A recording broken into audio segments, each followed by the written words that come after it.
The Storybook. Siku moja ya mwaka 1971 ilikuwa ni mchana wa Jumatano, Novemba 24, katika mji wa Portland ulioko katika jimbo la Oregon nchini Marekani. Mtu mmoja aliyekadiriwa kuwa na umri wa miaka 40 hivi, akiwa amevalia suti nyeusi, shati jeupe na tai nyeusi juu yake na kiatu cha brown, aliwasili katika uwanja wa ndege wa kimataifa wa Portland.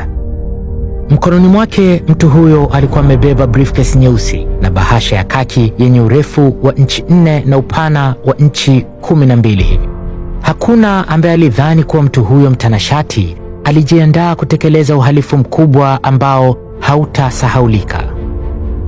Bwana huyo alisogea taratibu kwenye dawati la kukatisha tiketi ya ndege na kukata tiketi ya safari moja, yani one way ticket, kwenda mji wa Seattle, Washington.